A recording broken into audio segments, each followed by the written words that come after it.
ভারতকে যা দিয়েছি সেটি তারা সারা জীবন মনে রাখবে। উক্তিটি আওয়ামী লীগ সভাপতি ও পতিত প্রধানমন্ত্রী শেখ হাসিনার। আমরা ভারতকে যে দিয়েছি সেটা ভারত সারা জীবন মনে রাখবে।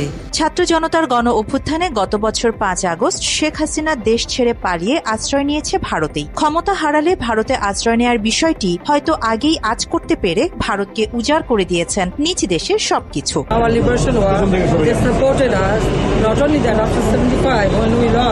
ভারত বাংলাদেশকে কেন মনে রাখবে? ভারতকে আসলে কি দিয়েছেন শেখ হাসিনা? এমন সব প্রশ্নের উত্তর মিলবে শেখ হাসিনার শাসনামলে ভারতের সঙ্গে সম্পাদিত চুক্তিগুলোতে আলোকপাত করলে।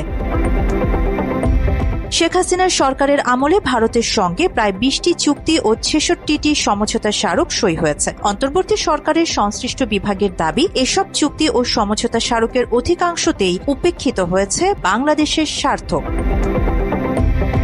2009 সালে শেখ হাসিনার নেতৃত্বে আওয়ামী লীগ সরকার গঠনের পর ভারতকে ট্রানজিট দেওয়ার বিষয়টি আলোচনায় আসে। সে সময় শেখ হাসিনার নেতৃত্বাধীন সরকারের মন্ত্রী ও আমলাদের মুখোমুখি ছিল সিঙ্গাপুর, ব্যাংকক, দুবাইয়ের মতো হয়ে উঠছে বাংলাদেশের অর্থনীতি ও অবকাঠামো। বাংলাদেশকে ইউরোপ, আমেরিকার সঙ্গেও তুলনা করার কথা প্রচার করতেন তারা। ভারতকে ট্রানজিট দিলে বাংলাদেশ সম্ভাবনার দ্বারে খুব অল্প সময়ে পৌঁছাবে বলে দাবি করেছিল আওয়ামী লীগ।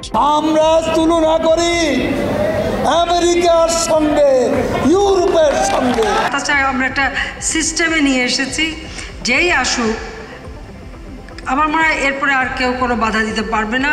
ভারত ও বাংলাদেশের মধ্যে নো ট্রানজিট চুক্তি স্বাক্ষর হয় 2010 সালের নভেম্বর মাসে। শেখ হাসিনা সরকার ভারতকে ট্রানজিট দেওয়ার বিনিময়ে কোনো ধরনের শুল্ক আরোপের বিষয়টি চুক্তির খসড়ায় উল্লেখ করেনি বলে জানা যায়। প্রধানমন্ত্রীর কার্যালয়ের নির্দেশনায় আইন মন্ত্রণালয় ভারতকে ট্রানজিট দেওয়ার চুক্তির পক্ষে মতামত দিতে বাধ্য হয় বলে নৌপরিবহন মন্ত্রণালয় সূত্রে জানা যায়। এছাড়াও 2010 সালের চুক্তির আওতায় 2015 সালে ভারতের সঙ্গে আরও একটি প্রোটোকল সই হয়। এই প্রোটোকলের মাধ্যমে ভারতকে বাংলাদেশের 4টি নদীপথ ব্যবহারের অনুমতি দেওয়া হয়। আমাদের ট্রাকের মালিক বা জাহাজের মালিক, শ্রমিক সকলেই কিন্তু এখানে উপকৃত হবে। ভারত বাংলাদেশের কাছ থেকে সড়ক ও রেল ট্রানজিটও আদায় করেছে। সড়ক ও সেতু মন্ত্রণালয় এবং রেলপথ মন্ত্রণালয় সূত্র জানিয়েছে, ভারতের পশ্চিমবঙ্গ সহ অন্যান্য রাজ্যের পণ্যগুলো বাংলাদেশের সড়ক, রেল এবং জলপথে আখাউড়া, আশুগঞ্জ ও আখাউড়া হয়ে ত্রিপুরা, আসাম ও মেঘালয়ে যাচ্ছে। ত্রিপুরা থেকে বাস চলে আসে ঢাকা, ঢাকা হয়ে কলকাতা পর্যন্ত যাচ্ছে। কি ক্ষতিটা কি হচ্ছে? বাংলাদেশের নৌপথ, সড়কপথ ও রেলপথে ভারতের এক রাজ্য থেকে অন্য রাজ্যে পণ্য পরিবহনের বিনিময়ে কি পরিমাণ অর্থ বাংলাদেশ সরকার পেয়েছে তার সঠিক তথ্য এখনো পাওয়া যায়নি। বাংলাদেশে যে দুটি বন্দর ব্যবহারের জন্য ভারত বহু বছর ধরেই চেষ্টা করে আসছিল। 2015 সালে বাংলাদেশ ও ভারতের মধ্যে সেই সংক্রান্ত প্রোটোকল সই হয়। ট্রানজিট আদায় করে নেয়ার পর ভারত বাংলাদেশের চট্টগ্রাম ও মোংলা বন্দর ব্যবহার করে পণ্য আনা নেয়া করে।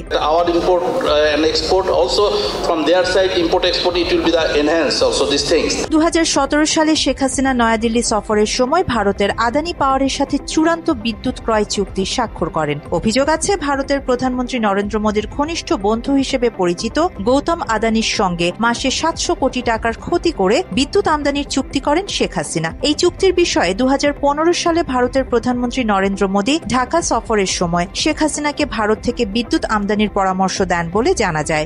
বিশেষজ্ঞরা বলছেন, দেশের জন্য অপ্রয়োজনীয় এবং আত্মঘাতী চুক্তি ছিল নরেন্দ্র মোদীর জন্য একটি উপঢৌকন। দেশের বিদ্যুৎ ও জ্বালানি বিশেষজ্ঞদের মতে আদানির সঙ্গে সম্পাদিত ওই চুক্তিও দেশের স্বার্থে করা হয়নি। ভারতীয় প্রতিষ্ঠান আদানির স্বার্থকে প্রাধান্য দিয়েই ওই চুক্তি করা হয়েছে বলে অভিযোগ করেন জ্বালানি বিশেষজ্ঞ সালেক সুফি। দুজন বিশেষ মানুষ, প্রধানমন্ত্রী দপ্তরের বিশেষ সুবিধাপ্রাপ্ত দুজন মানুষ অস্বচ্ছভাবে নেগোসিয়েট করে এটা করেছে। এছাড়াও 2014 সালে শেখ হাসিনা দ্বিতীয় মেয়াদে বাংলাদেশের প্রধানমন্ত্রীর আসনে বসার পরপরই ভারতের সঙ্গে একটি প্রতিরক্ষা সহযোগিতা চুক্তি করেন। যে চুক্তি হলে বাংলাদেশ সিকিম ও হায়দ্রাবাদের মতোই স্বাধীনতা হারানোর ঝুঁকিতে পড়তে পারে বলে অভিযোগ করেন ভূ রাজনৈতিক বিশ্লেষকেরা। তবে বিভিন্ন মহলের আপত্তি ও প্রতিবাদ উপেক্ষা করেই শেখ হাসিনা ভারতের সঙ্গে প্রতিরক্ষা সহযোগিতা চুক্তি সই করেন বলে জানা যায়। নিন্দুকরা যেগুলো বলছেন এগুলোর মধ্যে কিচ্ছু নেই। ভৌগোলিক অবস্থানের কারণে উত্তর পূর্বাঞ্চলের রাজ্যগুলো থেকে পণ্য ও মালামাল আনা নেয়ার ক্ষেত্রে বেগ পেতে হয় ভারতকে। সেই সাথে ভারত থেকে অন্য রাজ্যগুলোয় পণ্য পরিবহন বেশ ব্যয়বহুল এবং সময় সাপেক্ষ হতো, যে কারণে বাংলাদেশের কাছে পণ্য ট্রানজিট সুবিধা চেয়ে আসছিল ভারত। মাত্র 30% টাকায় জমির মালিক হয়ে নতুন বাংলাদেশের গড়ে তোলার স্বপ্ন দেখা বাংলা বসতি। ছাত্র জনতার তীব্র গণ আন্দোলনে ক্ষমতা হারানোর মাত্র 2 মাস আগে দেশটিতে যান শেখ হাসিনা। সফরটি ছিল শেখ হাসিনার শেষ আনুষ্ঠানিক সফর। ওই সফরে তিনি ভারতকে রেল ট্রানজিট প্রদানে সম্মতি দিয়ে আসেন। আমরা করি না, যারা কথা বলে তারা যার জন্য অথবা ওই ইউজ মি মানে ব্যবহার করুন আমাকে। এই চুক্তিকে বিভিন্ন রাজনৈতিক দল ও সামাজিক সংগঠন গোলামির চুক্তি হিসেবে চিহ্নিত করে তীব্র সমালোচনা করেন। রেল ট্রানজিট চুক্তির পর শেখ হাসিনার পক্ষ থেকে অত্যন্ত গোপনীয়তা রক্ষা করে বলে জানা যায় এবং অন্যের অবকাঠামো ব্যবহার করবে, নিজের অবকাঠামোর কিন্তু ডেপ্রিসিয়েশন হবে না, হবে বাংলাদেশেরটায়। শুধু শেখ হাসিনা নয়, ভারতের সঙ্গে গোলামি চুক্তির অভিযোগ আছে শেখ মুজিবের বিরুদ্ধেও। জানা যায় 1972 সালে বাংলাদেশ স্বাধীনতা অর্জন করার 3 মাসের মাথায় ঢাকায় এসেছিলেন ভারতের তৎকালীন প্রধানমন্ত্রী ইন্দিরা গান্ধী। স্বাধীন বাংলাদেশে এটাই ছিল অন্য কোনো দেশের সরকার প্রধানের প্রথম রাষ্ট্রীয় সফর। 3 দিনের সফরকালে গান্ধীর সঙ্গে শেখ মুজিব একটি চুক্তি সই করেন। 1972 সালের 19শে মার্চ স্বাক্ষরিত ওই চুক্তির আনুষ্ঠানিকভাবে ভারত বাংলাদেশ মৈত্রী চুক্তি নামে পরিচিত। 25 বছর মেয়াদী এই চুক্তিটি ঘিরে তখন রাজনৈতিক আসনে ব্যাপক আলোচনা, সমালোচনা ও বিতর্ক জন্ম নিতে দেখা গিয়েছিল। বিরোধীরা একে গোলামি চুক্তি বলেও আখ্যায়িত করেছিলেন। রাষ্ট্রীয় চুক্তির বাইরেও শেখ হাসিনা ভারতকে নানা রকম সুবিধা দিতে গিয়ে অচল করেছে বাংলাদেশের বিভিন্ন সম্ভাবনাময় অর্থনৈতিক খাত। জানা যায় প্রতি বছর দেশের স্কুল, মাদ্রাসা ও কারিগরি শিক্ষা প্রতিষ্ঠানের মাধ্যমিক পর্যায়ের 1,89,00,000 লাখ শিক্ষার্থীর জন্য 23 কোটির বেশি কপি বইয়ের যোগান দেয় জাতীয় শিক্ষাক্রম ও পাঠ্যপুস্তক বোর্ড। পাঠ্য বই ছাপানোকে কেন্দ্র করে দেশে একটি বিশাল প্রকাশনা শিল্প গড়ে ওঠে। এই শিল্পের সঙ্গে দেশের কয়েক লাখ মানুষ যুক্ত আছে। কাগজ আমদানি, ছাপাখানা তৈরি, বই ছাপানো, বাধাই ও সরবরাহের কাজে সরগরম থাকত রাজধানীর বিভিন্ন এলাকা। তবে 2009 সালে আওয়ামী লীগ ক্ষমতায় আসার পর শিক্ষার্থীদের এসব পাঠ্যপুস্তক ছাপানোর দায়িত্ব ভারতের হাতে তুলে দেন শেখ হাসিনা। একটা হচ্ছে বাংলাদেশের প্রকাশনীকে বাদ দেয়া, ভারতের প্রকাশনীকে বই ছাপানোর দায়িত্ব দেওয়া, এবং এর প্রেক্ষিতে বাংলাদেশের কোনো বৈদেশিক মুদ্রার কোনো ক্ষতি হলো কিনা। শেখ হাসিনার আমলে নেওয়া সিদ্ধান্ত অনুযায়ী ভারতীয় প্রতিষ্ঠানের মাধ্যমে পাঠ্যপুস্তক ছাপানোর কাজ করায় প্রথম দিকে ব্যাপক আন্দোলন করে দেশের ছাপাখানার মালিক ও কর্মীরা। ব্যাপক সমালোচনার পর গত 28 অক্টোবর